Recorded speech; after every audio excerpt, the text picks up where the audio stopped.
This is the Menopause Movement Podcast. I'm your host, Dr. Michelle Gordon. Now, here at the Menopause Movement, we've surveyed over 50,000 menopausal women. And through this, we've discovered that the number one cause of menopausal suffering for our clients is weight gain. Now, you've said things like, how do I lose the menobelly? I don't recognize myself anymore. How can I get me back? When menopause hit me out of the blue, I had no idea what was happening.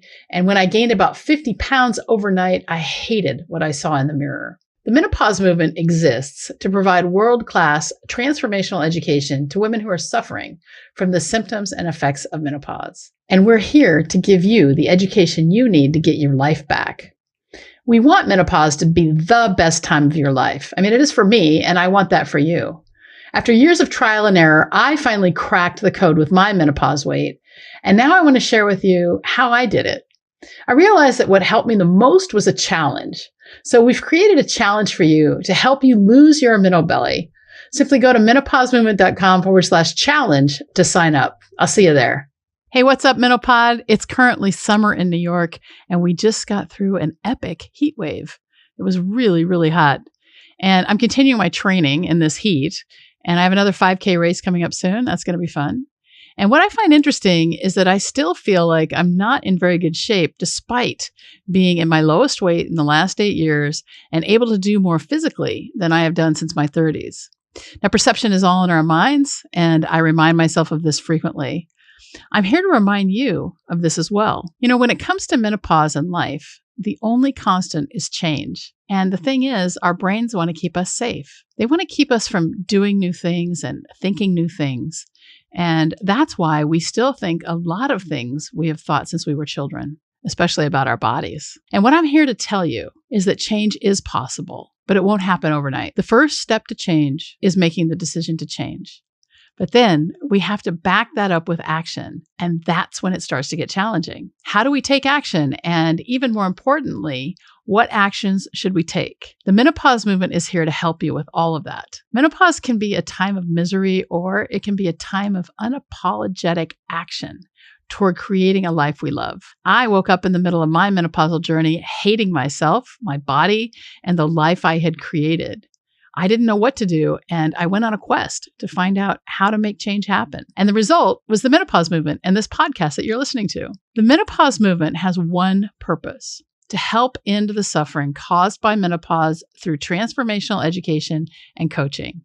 And we want to help you too. So head on over to menopausemovement.com, take the quiz there. And not only will you discover your type, but we'll also tailor some offerings to help you take your life back from menopause. Now, getting into the driver's seat of my life was the first step I took to overcome the changes I experienced and the challenges I had with menopause. And I did it alone, and it was really lonely. So the Menopause Movement has created a community of women who are unapologetically deciding to become their best selves, one small action at a time.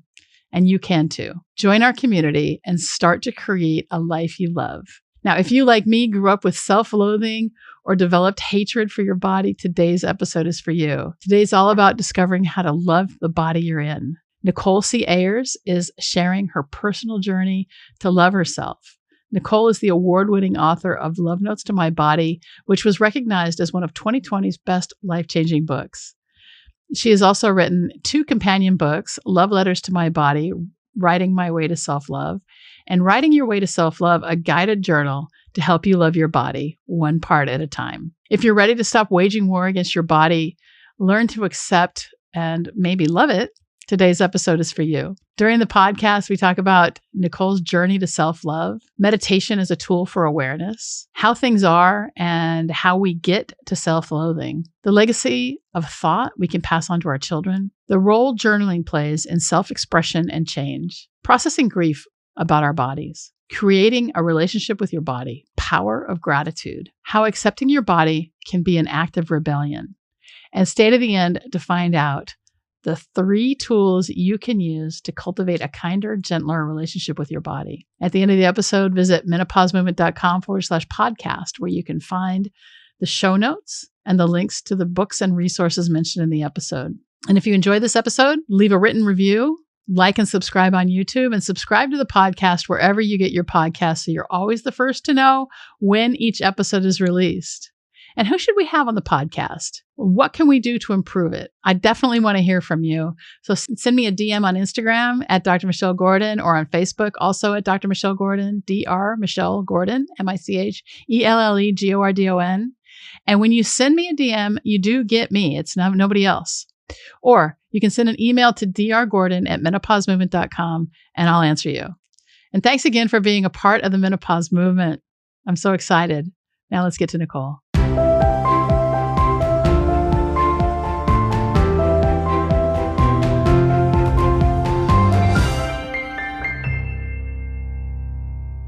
All right. Well, Nicole, it's Nicole Ayers, right? Yes. All right. Right on. Nicole, welcome to the Menopause Movement Podcast. Where are you calling in from? I'm calling in from Fort Mill, South Carolina, which is wow. just a little bit south of Charlotte, North Carolina. Charlotte, I love Charleston. I think Charleston's my favorite city in the South. I haven't been to Savannah yet, but I love Charleston. I like Charleston over Savannah. We're probably about 3 hours from the coast. So. Right on. So welcome to our podcast. You are a self-love expert, and I love this so much because menopause is a time where we have a transition, and that transition can sometimes add pounds to our body. It can make our and when we add the pounds to our body, our clothes may not fit. We may look in the mirror like I did and say, I hate you, I hate you, I hate you. And that came not from menopause, but from ballet when I was a child. And so I think it's going to be really great to talk about self-love and your own self-love journey. And so I wanted to get started. You've written a couple books, and actually 3, and I'm going to get to that. But what I wanted to start with was, how did you let's just hear like how you got to self-love as a calling or a passion. Yeah, it's passion, heart-centered. I know this is what I'm meant to do in this world. And also it's a long journey. Mm-hmm. I didn't have like a lightning bolt moment per se where I was like, oh, this is what's wrong and this is how I'm going to fix it. I just was having just like dissatisfaction in my life. And there was nothing specific I could point to. My career was going well. Things in my family were great. Like there wasn't a specific thing. And I was like, what's going on? And so I decided to learn to meditate because clearly meditation was just going to cure all my woes. And luckily for me, I started working with an intuitive energy healer teacher who she was going to teach me how to meditate. But she honestly just opened up those doors for me to get really curious about why am I dissatisfied? What's going on? And what I figured out over a period of time was that I really didn't like myself. And specifically, I didn't like my body. And, it was such an awakening because that's just how I thought it was supposed to be. Our normal in this society is to not like our bodies. So to be a person, a woman who decides to reclaim like loving her body, or not even going that far, but just accepting that we live in this human body and human bodies change, that's such an act of rebellion. And I was always a people pleasing, like good girl in quotes. And so I was like, holy smokes, what's going on? But I have 2 daughters. And when I finally realized just how poorly I was treating myself, all the things I was saying to myself all day long, like not just when I looked in the mirror, but every time I saw a picture, every time I got dressed, just every time I was doing something, that Nastygram narrative running, I was like, whoa, no way. This can't be what I'm leaving them with, right? I can't continue to teach them how to hate themselves. So at that point, I was like, I have to heal this. And I went on a journey to do that. And I got really curious about, well, how am I going to love something that I have hated my whole life and been told that I should hate my whole life? And I started journaling, and I found a movement practice that really gave me space to move emotions around and feelings around. And so I want to hear the rest about your journaling, but I think that there's a few things I'd like to unpack with you. And absolutely. So let's start with meditation as a vehicle for observation, right?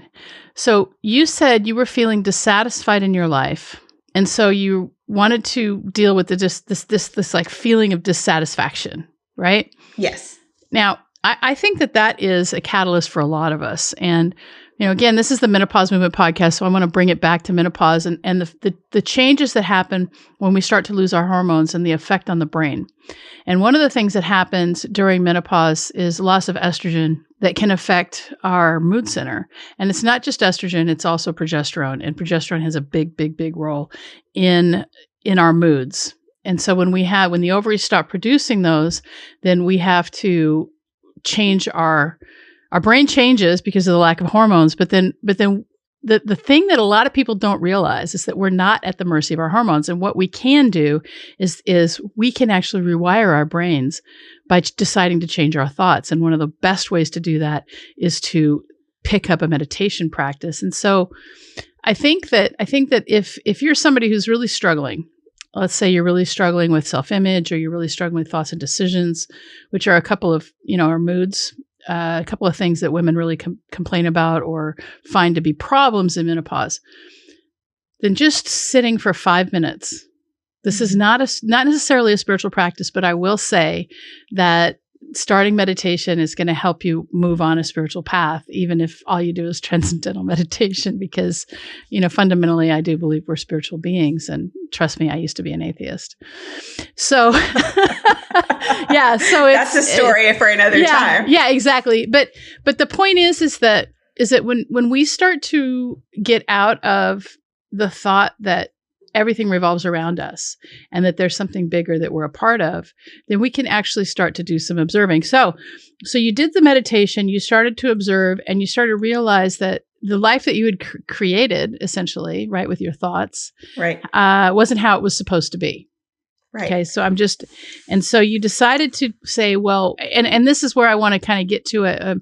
You said that you were having all these negative thoughts about yourself and that you really didn't like yourself much, and that there was probably some programming from your childhood or programming from, whatever your thoughts were that created that. And so I'd like to kind of dig into that a little bit. Like, did you have a traumatic childhood? Did you have a loving childhood?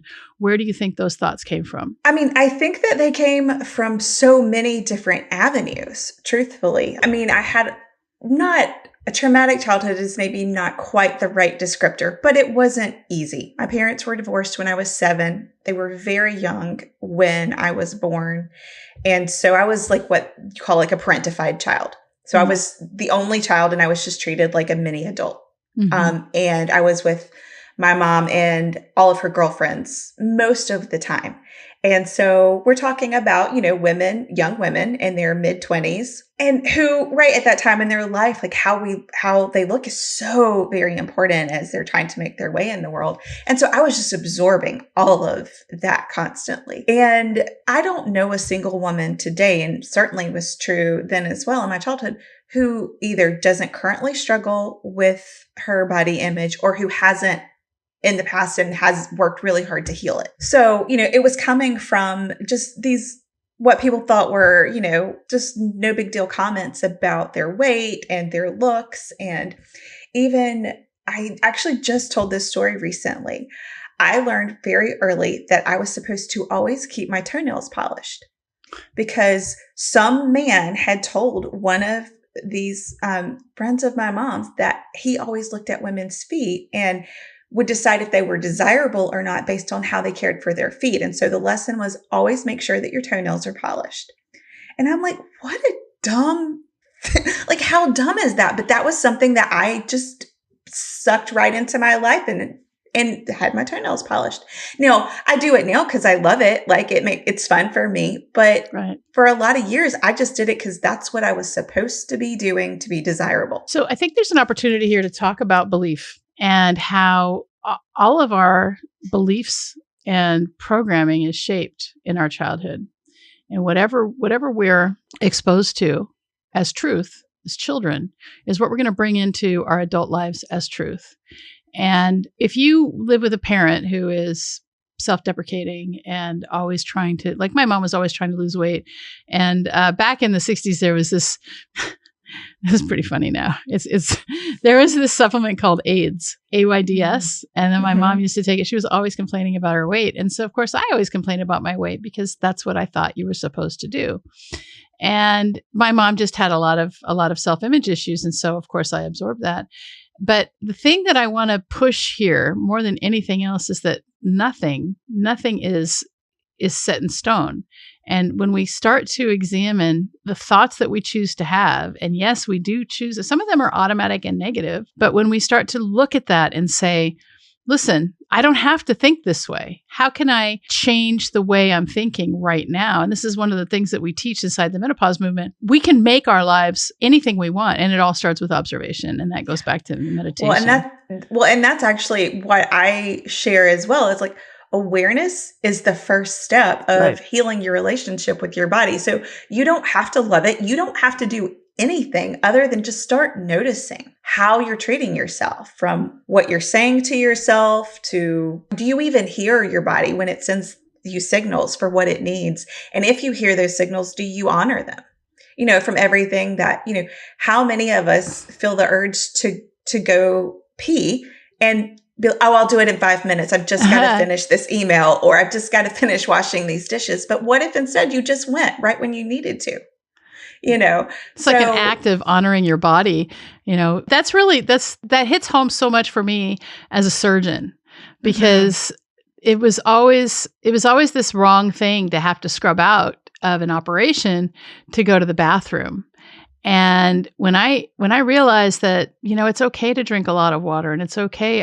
It's okay to go and scrub out if I have to. I mean, just, standing for 12 hours or 8 hours and not peeing is not necessarily healthy. And so when I don't know, something clicked in me about 5 or 7 years into my practice. And I said, I'm going to pee when I need to pee, and it's okay. I'm going to break scrub. I'll rewash my hands. It's really okay.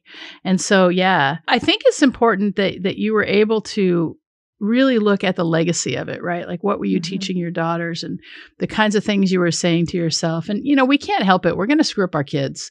And it's just, it doesn't, because we have our own faults, and part of growing, part of raising our children, obviously we want to raise them and have them be independent and make decisions and all those things that we want to do. But at the same time, we're going to pass our beliefs down, and sometimes that may be our own self-loathing and whatnot. But how old are your kids, and how have you been able to kind of change that programming, you think? Yeah.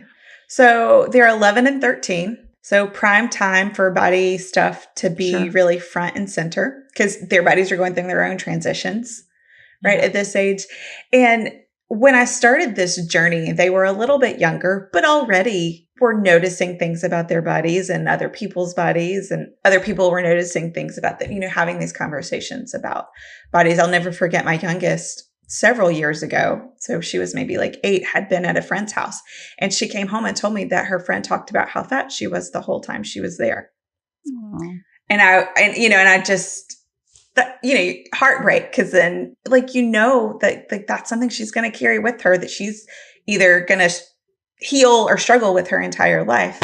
And, and at the same time wondering, like, well, is my daughter now going to start thinking she's supposed to think she's fat, right? And all of that sort of thing. So I unfortunately believe that they are going to both struggle with body image issues, and do sometimes now. There are some things that we see come up.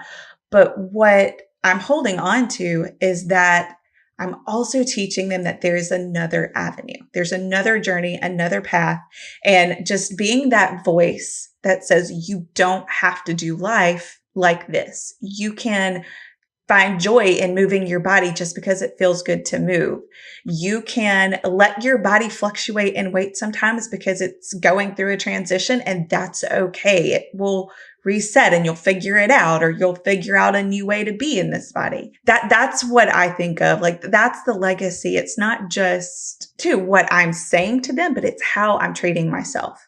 Because a lot of women, it's really easy to jump to I want something better for my children. I want my daughters to have something different, or my nieces, or my students, or, we want to make it better for the girls in our lives. I've had so many women say, can you write a book like this for girls? And I'm like, yeah, one day, but we're working on you first. We're working on us first, because if we don't heal it with ourselves, what we say doesn't matter nearly as much as what we do. with those girls that are watching us. So, we talk a lot about what their friends are saying about their bodies. We talk a lot about like dress codes at their middle school and why we went to the school board at the meeting and said, this is inappropriate, right? And things like that. So I know they're going to still struggle because social media and things that I taught them before I had my own awakening and things they've learned from other important women in their lives. But I also have a different opportunity and like just that voice, just that little voice. I hope that they get to hear me say, you can accept your body. Yeah, I think that's so important. And what happens is that we are bombarded with all these negative messages or these messages of what an ideal woman looks like or a girl looks like. And, let's not forget the cult of youth and let's not forget the patriarchy. And so we have the media that says girls are only desirable up until a certain age. And then after that, they're old and crony and not worthy anymore. Right. Right. And so we have that. And then we also have this whole, like the way people are is not okay. So let's Photoshop a whole bunch of different attributes that aren't even real. And so it's, and I think that we're seeing, with people like Myrna Valerio, for example, she's the Myrnovator and she's a body positive athlete. She's plus size, she's probably 280 pounds and she runs ultras. I mean, that woman, she does 50, 100 mile. I don't know how she does it. And she just loves to move her body and she doesn't care, that's her body and she loves it. And so when we can start to just accept where we are, like I gained a lot of weight in menopause. I gained like 50, 60 pounds.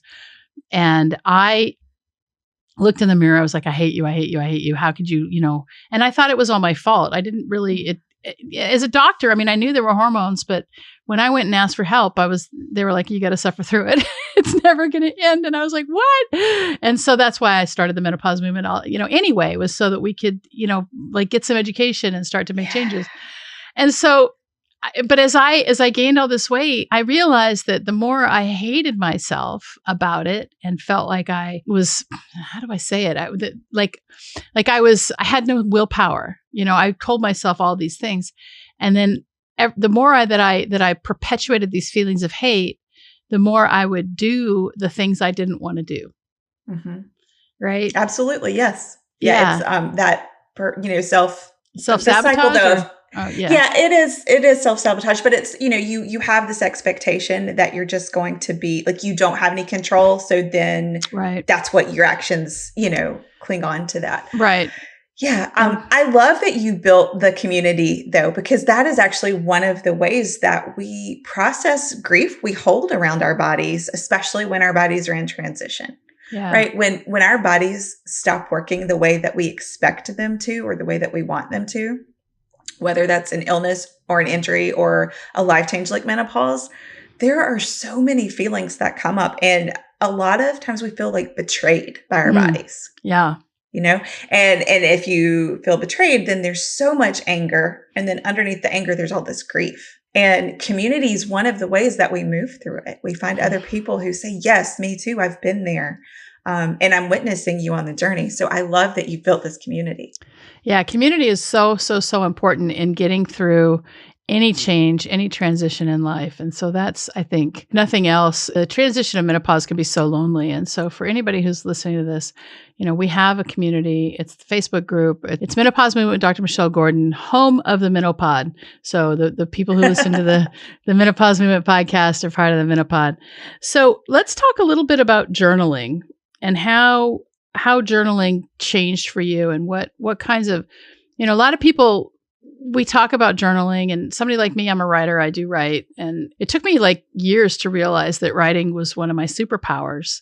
Mm-hmm. And if I need to write something, I just write it. And I didn't know that so many people just struggle. Like if I need to sit down and write something, I can put out 2,000, 3,000 words, without even thinking. So for you, I just want to know, like, how does somebody get started with journaling? What kinds of questions would you say are best to get started with if you want to start to love your body again? So I think you start with just checking in. Dear body, how are you? Right. And then like just maybe you don't write anymore that day. You just sit and listen to what's coming. I know for some people, the idea of like sitting and meditating is just anathema. They like, I can never do that. So go on a little walk or do something mundane, like wash the dishes, do something that you can just, not be thinking while you're doing it and just see what comes up to you. And a lot of times it's just sensation, right? A lot of sensory answers that we get. This muscle feels tight or my belly is rumbling or things like that. And just start paying attention to that. The other thing that I invite folks to do though is get really honest, because I decided as I was going to heal this wound I had around my body that like I needed to be in relationship with my body. So I started to treat her as her own entity. I call her to really personalize it for me. I know some people don't jive with that and that's fine, but I was like, there's a lot we need to talk about. And so that's what the journaling was for me. It was truly conversation with my body. And so to say dear body though felt entirely overwhelming when I started the journey because there was just so much to unpack. So I started writing, I called them love notes to my body's parts. And so I would write to parts that I was really grateful for, like my heart, that was beating all of the time for me. And I would write to parts that I found some joy in, like, my eyelashes. I liked my eyelashes. So like putting mascara on them, that was fun for me. But then there were so many parts that I didn't like, either because of the way they looked or the way that they moved or because they had injuries and these things. And what I gave myself permission to do was be really honest about that. So love notes was a bit of a misnomer in my journaling practice because my earliest love notes were probably more like hate notes. And I just let myself say, like, dear belly, dear knees, I don't like you. I know I'm supposed to like you and I just don't. And I don't like you because of, how you look and how you move and all these sorts of things.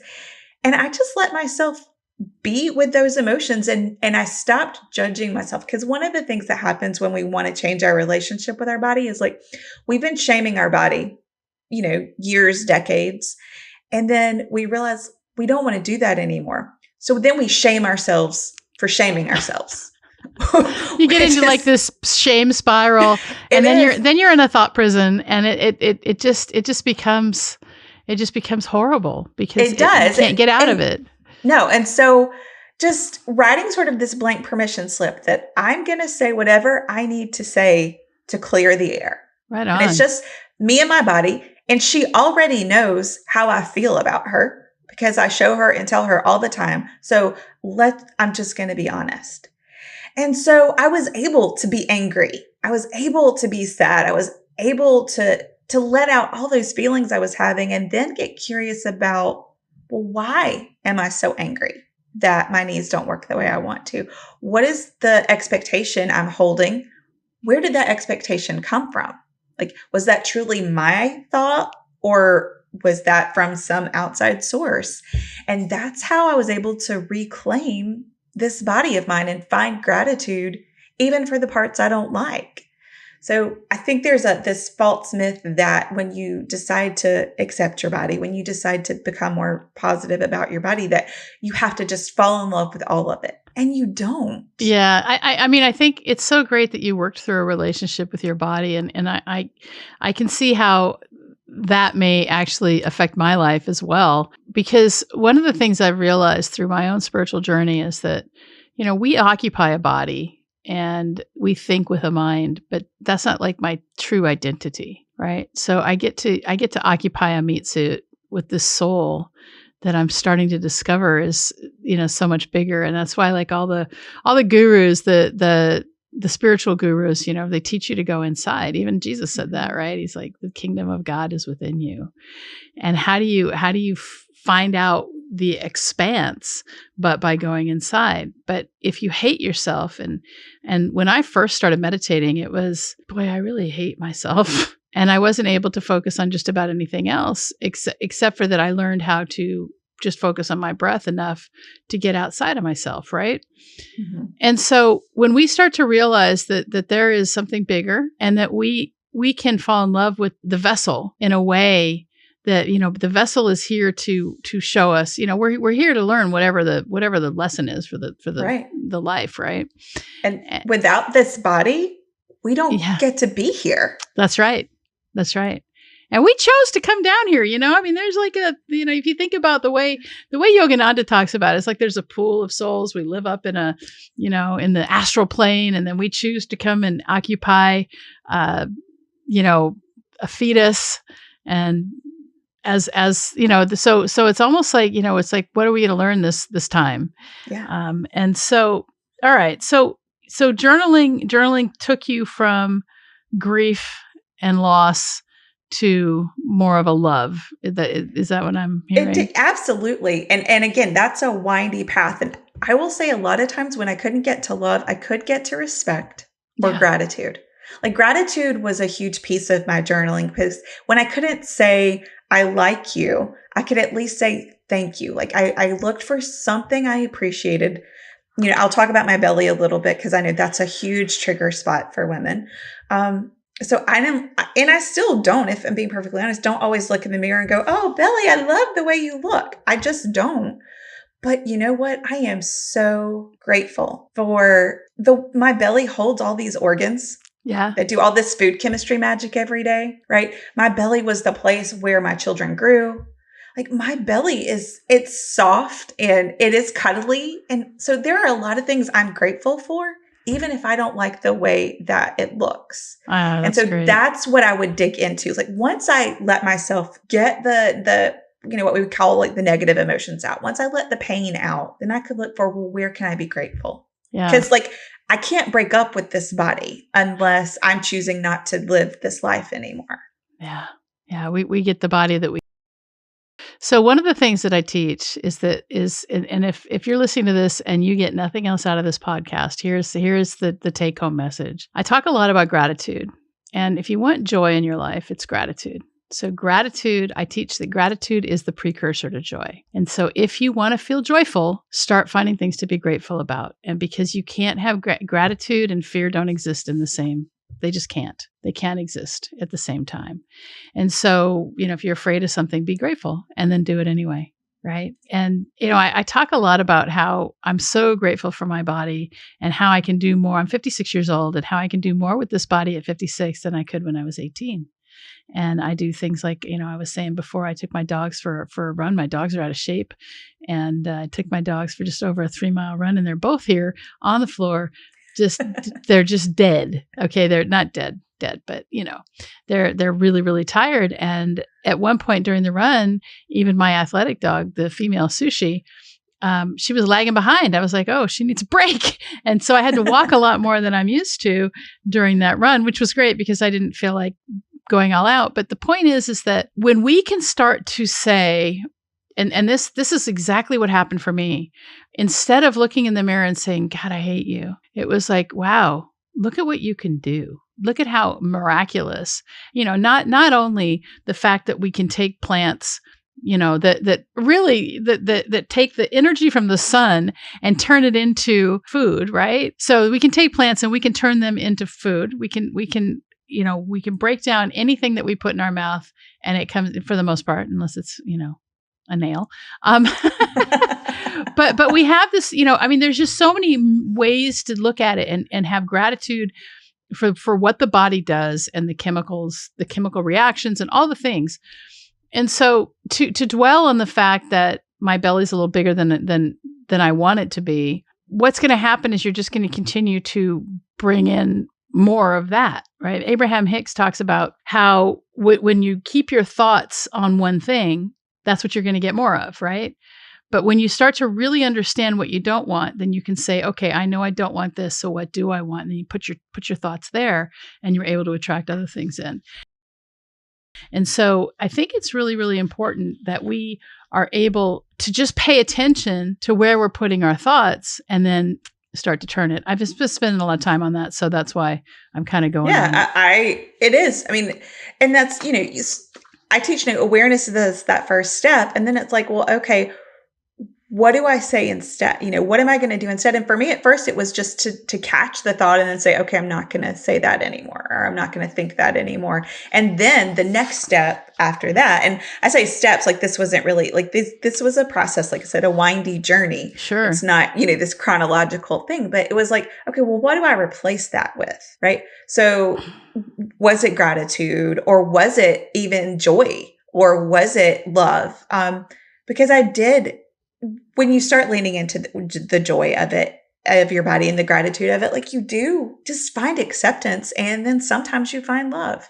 And like when we're going through a transition, I know like this getting older transition, society wants to tell us, like you were talking about the crone earlier, like the crone used to be like that, like the wise woman, the elder that Powerful. we look to, the woman we all wanted to be. And our society has decided to say, that's not who she is. And I'm like, no, I'm reclaiming that. Because I just remember like, when I turned 40, like I would tell people it was like the giant unfettering. So at the same time that society was starting to say, oh, you're hitting middle age. Oh, we're going to stop paying attention to you. I was like breaking free.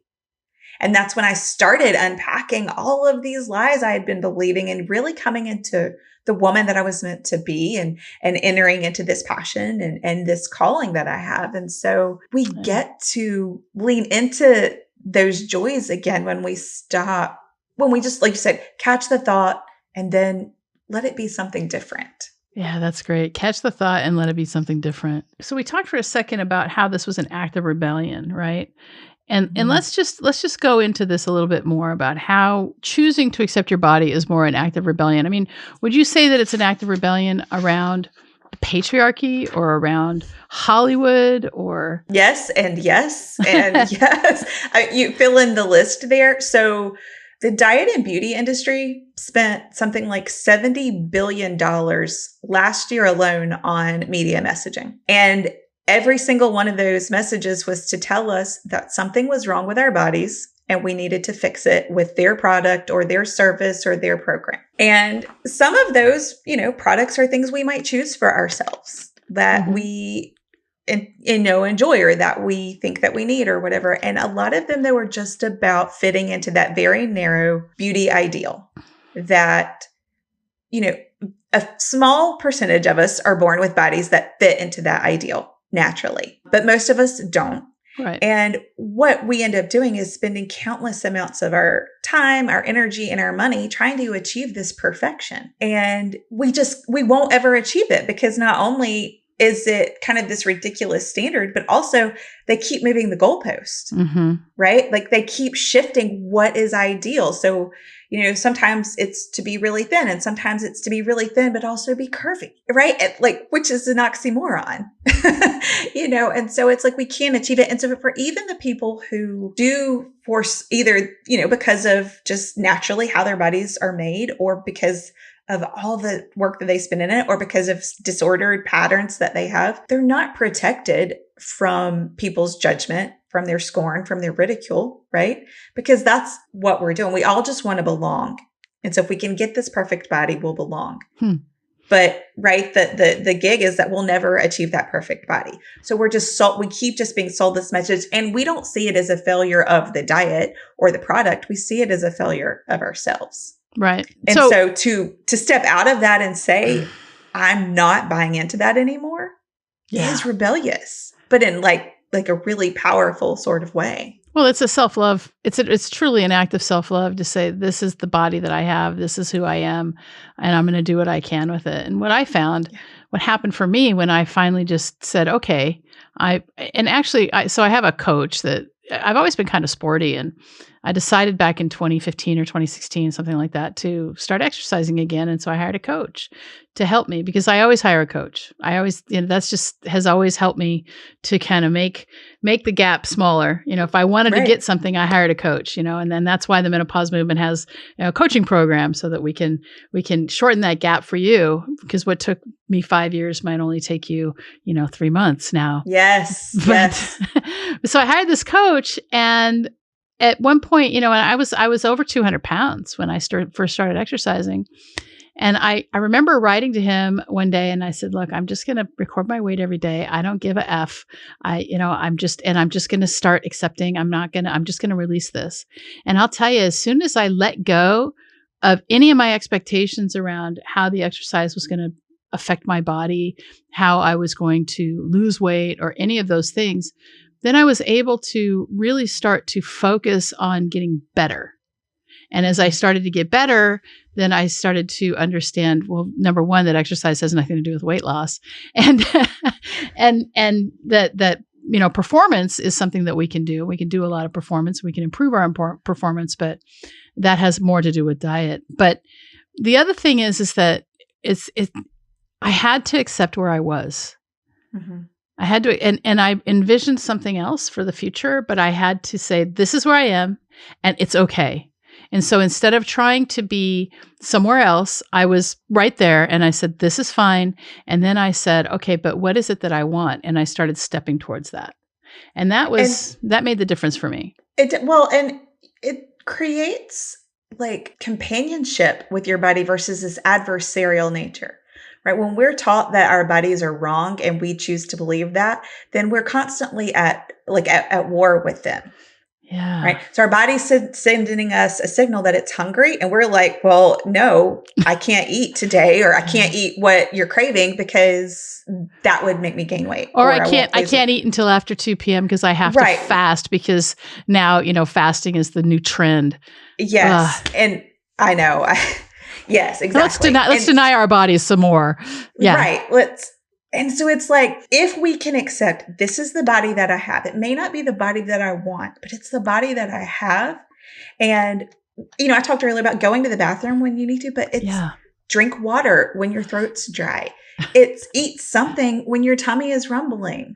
It's stretching when you've been sitting for a long time. When you start to honor the body that you have, you create a companion, someone on the journey. So do you want your body to change? Okay, that's fine. But how can you invite in this body in this relationship to help you make the change? Yeah. Because when your body feels respected and cared for, it responds so positively to what you're asking it to do. That's really just so important. So tell me, can you give us a couple of tools? So you have on your outline here three different tools to cultivate a kinder, gentler relationship with your body. So I'd love to hear from you. What are some tools that the listeners of the Menopause Movement Podcast can take from this podcast to start to love their bodies more? Absolutely. So the first one we've already talked about, which is journaling. It's starting some sort of writing practice, and it doesn't need to be like a morning pages where you have to write out X number of pages. It could literally be a 3 to 5 minute practice where you just sit down and have a check-in with your body. Body, how are you today? Or body, this is where I'm feeling about you today. Or if you want to drill down and be specific, belly, this is how I'm feeling about you today, So just starting that open conversation. And if you're not a journaler, and you're not afraid to talk to yourself out loud, have the conversation out loud instead. But just start checking in, because a lot of us, one of the ways that we deal with our negative body image is just to pretend we don't even have a body. So we don't even hear the signals our body is sending to us until our bodies are screaming and we're knocked flat on our bums, right? So just start the conversation again. And I am a huge advocate of journaling because there's just so much healing in writing things down. But that's step one. The second thing is to find a movement practice that you love. It's not a movement practice to lose weight. It's not a movement practice to get stronger. It's not a movement practice to do anything but experience the joy of moving. And sometimes we lose weight or our body gets stronger or the shape changes because of some of the movement that we're doing. But it's really just to move. For me, that was a program called Wild Soul Movement, which ended up being like a moving meditation. So, if meditation is hard, it was a way that I could meditate and also be moving my body in these really ways that felt super nourishing and gentle and good. But it might be a hike. It might be a run. It might be swimming. There's so many ways, or dancing, right? Putting on a song and just dancing. So that's how, again, we connect with your body, like this physical, corporeal being that we have, this body. And then the third strategy that I offer is to offer your body loving touch. And I don't mean this in a sexual way. And again, that's another conditioning that we have if we're touching our bodies. It's to be sexy or sexual. And that's not what I mean at all. I mean to literally be gentle and kind and give yourself love. And so that could be wrapping your arms just around yourself and taking a breath. Or one of my favorites that I do when I'm feeling like I need extra TLC is cup your hands and then just hold your face. And then close your eyes, maybe if that feels safe, and take a breath. Just connect with yourself that way. And I imagine, sometimes like that little girl inside me that was so parentified and taking in all of those things and sad that her parents were divorced, like that's like, she's still inside me, inside this body too. And so like, I just love on her the same way that I love on my daughters. That's really great. And one thing I think it's really important for us as adults, and many of us are parents or mothers, is that there is that maybe a broken or hurt little girl that's inside of us. And we have to be the adult and nurture that girl, mother that girl. But if that girl is the hurt one, is the one that's running us, then our lives are being run by a child. And so we have to actually step into being adults. And sometimes adulting is hard. You hear that from the millennials, especially now, I'm adulting now. But we don't have to tantrum in the way that we did as children. And sometimes we still do. I mean, trust me, yesterday, my son spent over $3,000 on Amazon. I have a disabled son. He's got some cognitive problems, and he found his credit card and bought 3 Xboxes. They were all going back. Thank goodness for returns. Yeah.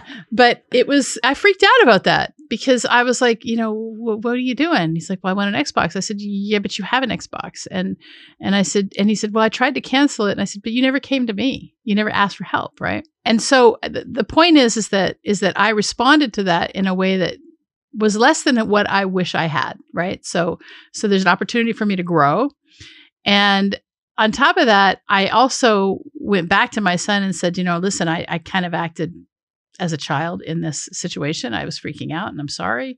And I actually took the adult road. And so I think the point of the story is that we have choice and we can choose, whether it's our behavior or whether it's how we choose to have our relationship with our body or our relationship even with our minds or in ourselves, we have choice. And that's what today, I think, was all about.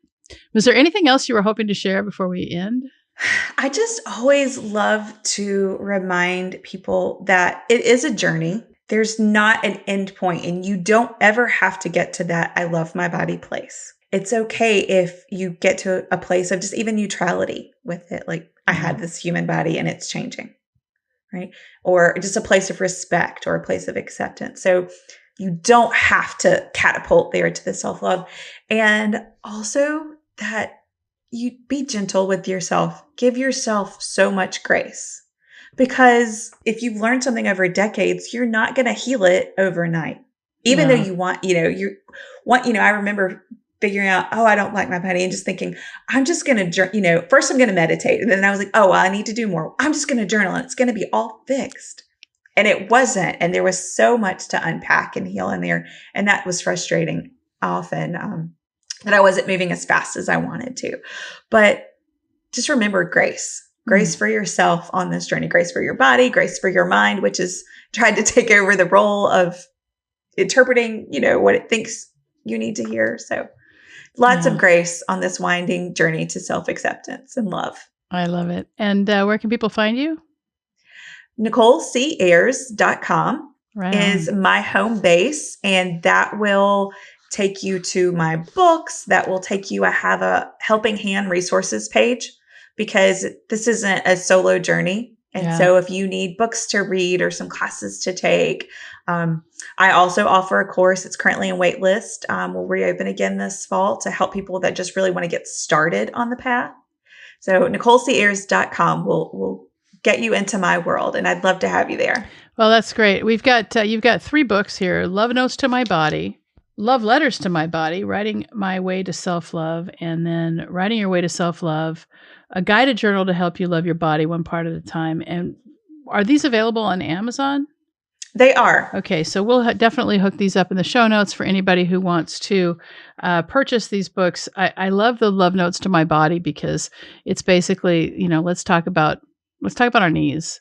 And let's talk about our nose and our lips, and so those sorts of things. And so that one's the fun. It's beautifully illustrated. It's whimsical. It's all the joy and gratitude that I found. Awesome. That one's my favorite. That's great. Well, Nicole, thanks for being a part of the Menopause Movement today. I'm sure that this episode is going to help a lot of women start to take the next step to loving themselves again in a different way.